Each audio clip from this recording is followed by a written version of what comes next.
we got some more of the venom weed. I'm assuming the venom weed is... Ah, I'm standing in it. The venom weed is an evolution of the tangleweed, I would think. Just the same with some added benefits of poison barbs. Just gotta wank. Whoop! Gotta dodge this guy. So these guys are a little tricky, popping out left and right there. Got the jukes.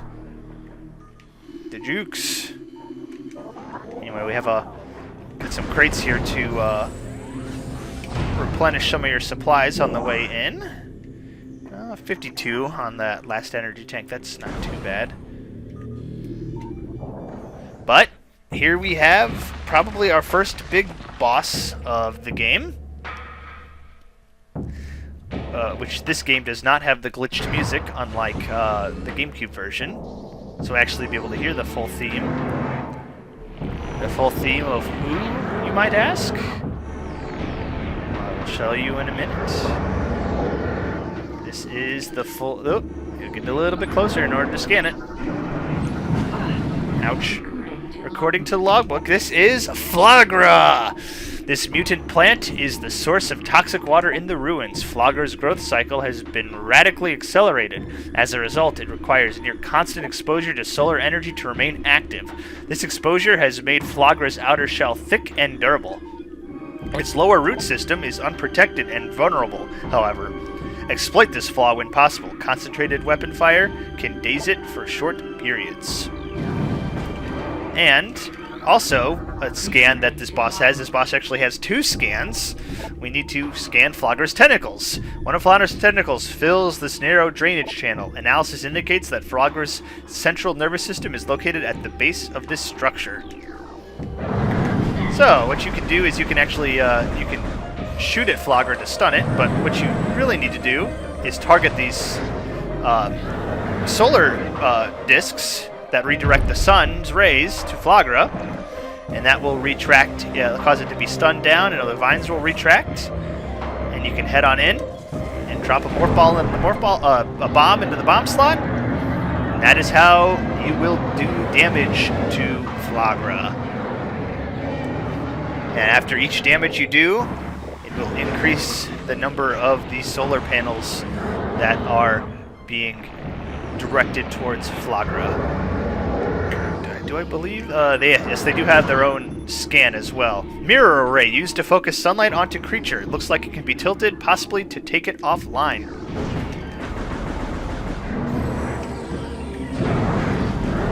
So yeah, it's good to... yeah, you see, if you don't stun Flaahgra, it will just go ahead and knock the solar panel back, but as you can see I do have it stunned now, so what we can do is we can hurry up and make our way over to the other solar panel, hopefully before it gets unstunned. And I did make it good. Okay, I think it was just barely coming out of unstun. Now that it's down, we go ahead and head on in and get another bit of its health down. Repeat that 2 more times with increasing number of mirror array, and we should be good. Yeah, so in the GameCube version, what happens is that the music is glitched into just looping the like first, I think, 5 minutes or so, or not 5 minutes, that'd be a long loop. The first 30 seconds of the song, I want to say.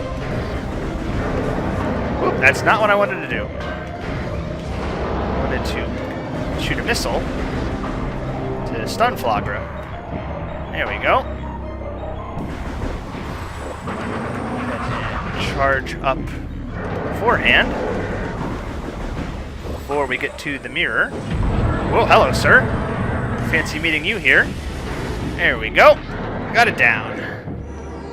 And it gets a little tricky towards the ending phases here, because as you bomb, it takes out the little ramps, so you got to know which one to go to. So the last one will be over on that side. You may want to try and line yourself up when you take out the mirror array, so that whenever you do take it out, you are in that particular position. So now we get to deal with all 4 mirrors shining on down onto Flaahgra. Ouch. Oop.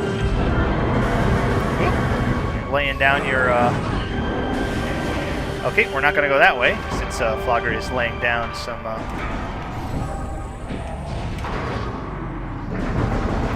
laying down some poisonous vines. Go ahead and use your missiles to get the stun in on Flaahgra. You can see the clank. Flaahgra just knocked down that one. Oh, I see what's happening. I'm walking too close to the vines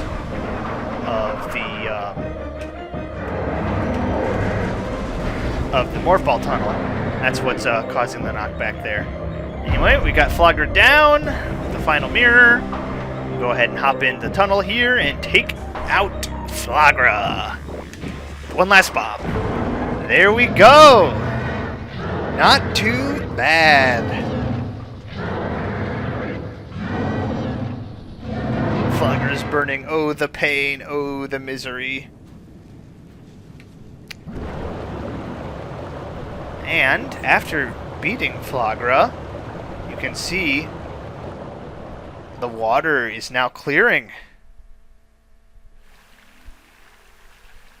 There we go. The water is no longer toxic. We can actually go stand in it once more. Oh boy, look at that. Look what that is. We are going to get back the Varia suit. Or Varia suit, depending on how you want to pronounce it. Varia suit obtained. We get back our shoulder pads. Get that iconic Samus look going once more.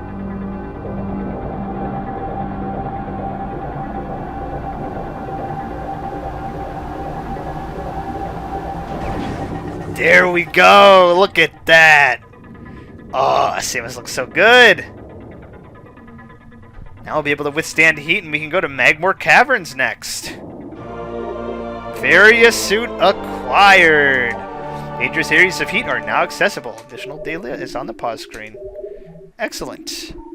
And now, to show you what we can do now, we can go in the water, no problem at all. Of course, we don't have the gravity suit, so the water makes us very slow and hard to jump out of if we are in the thick of it.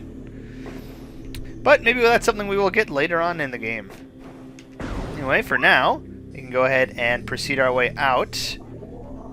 And helpfully, the game will actually put us right into the area with to get to Magmore Caverns. So let's go. Oops. Falling in the water. Back out of the water. Here we go.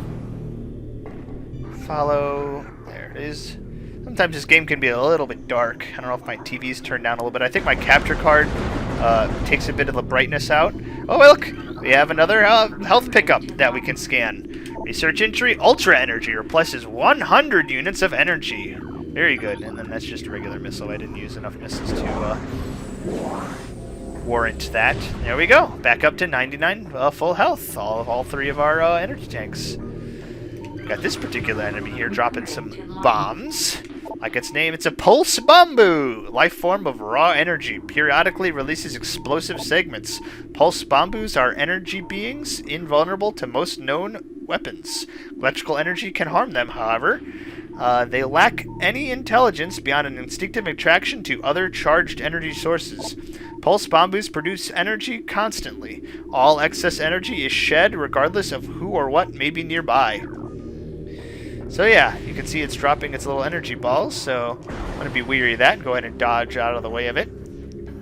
And you can see here we're actually at the top of that spider ball track that we saw earlier when we briefly came into this particular room. Oh, these guys. I can actually give them a scan. This is the Oculus. Like the Oculus Rift. Wall crawler that generates electric pulses. The Oculus exposes its single eye when active. The electrical field that covers it is enough to deter most predators. If the Oculus detects anything capable of presenting a real threat, it retracts into its impenetrable shell. But yeah, we're not going to deal with them at the moment. We're just going to continue chopping our way down. Ooh, shoot! Take our pain. Oh, the pain! wasps in here. Forget if there's anything... Oh, there's a Chozo lore. So, yeah, I might want to go ahead and get the read on there. Take out these hives, that way they're not going to bother us while we are doing our reading. If I can actually kill him. Thank you. Oh, where are the other guys at? Oh, they are directly above me. That is why the orange dot was showing not very far from me. Anyway, I think this one. Cordite wall hanging appears to be slightly cracked. Now, cordite, that is not something that we can missile, so we will have to come back here at some point when we have the ability to break cordite. But, at the moment, we have a new piece of Chozo lore that we can read. The cries of this dying land echo in our ears as we Chozo watch the great poison seep ever further into the living pulse of the planet. The dark energy sinks into the trees and waters, devouring all life. Peaceful beasts die by the thousands. Some creatures survive, but their forms grow as twisted and evil as the force that fell from the sky. Many of these mutated monstrosities remain small enough to do little harm, but others grow enormous and threaten our very existence. One such beast defiles our sacred fountain, disgorging poison from its foul form, replacing pure flowing water with cascades of creeping death. Even in the face of such horror, we Chozo do not turn in fear. We are all that stands in the way of this great poison, and it is our duty to contain it. So yeah, that beast that was defiling their fountain, that was Flaahgra, and we have now taken it out. At least I presume that it was Flaahgra that it was referring to. Of course, there are many beasts in the land. Could have very well been something else. But anyway, that drops us off right back here to the elevator to Magmar Caverns that we activated earlier but did not go down because we did not have any means of surviving the heat. But now that we do, we shall proceed to Magmar Caverns and we shall listen to its awesome music. But the music doesn't start right away. We must get a few rooms in before that will be underway. And we'll have our scan visor out. I'm sure with a new area, we're going to be encountering a few new enemies. We have the precursor to the Magmar music going. This is great. There's just some shriek bats up there. Can take those guys out, no problem. Very good, very good. You can see here, this is the heat. We would have definitely been not having a good time here. Pop that door open, and look, we have a save station right after the boss and right before we head into Magmar Caverns. There we go.